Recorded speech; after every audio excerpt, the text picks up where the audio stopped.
سنت مؤکدہ، سنت زوائد اور نوافل کا اہتمام ہونا چاہیے۔ اسی لیے کہ ہمیں کیا معلوم کہ ہماری فرض نماز اس معیاری درجے تک پہنچی ہوئی ہے جو اللہ تعالیٰ کے ہاں قبول ہوتی ہے،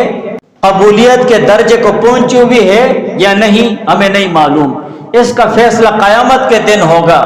کس کی نماز کتنے درجے میں ہے، اسے کتنا اجر و ثواب ملا ہے، اس کا اللہ تعالیٰ کے ساتھ نماز میں کتنا دل لگا ہوا ہے،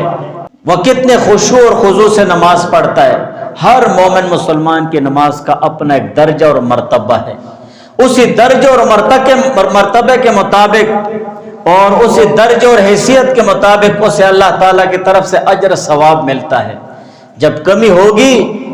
فرائض میں تو ان فرائض کی کمی کو پورا کرنے کے لیے اللہ تعالیٰ قیامت کے دن سنت مؤکدہ، سنت زوائد اور نوافل کو نکالیں گے۔ جب ایک مومن مسلمان فرض بھی نہیں پڑھتا ہے، اگر فرض پڑھتا ہے تو بہت کمزور پڑھتا ہے اور سنت مؤکدہ بھی چھوڑ دیتا ہے، بس 2 رکعت جمعے کی فرض پڑھ لو، باقی آگے پیچھے معاف ہے، نام حضور علیہ السلام کا لیتے ہو اور اس کا امتی خود کو کہتے ہو، اور جس چیز کو حضور علیہ السلام نے ہمیشہ کیا ہے وہ ہم پر بوجھ بن رہا ہے،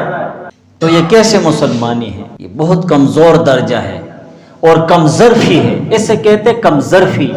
دنیا میں ہمارا کوئی تھوڑا سا خیر خواہ ہو تو ہم اس کے لیے ہر کام کرنے کے لیے تیار ہو جاتے ہیں، یار یہ شخص میرا خیر خواہ ہے، یہ میرا خیال رکھتا ہے، یہ جو کہے گا میں کر لوں گا۔ لیکن وہ ذات پاک جو اپنی امت کے بخشنے کے لیے دن رات اللہ تعالیٰ سے دعائیں مانگے، گڑ گڑائے،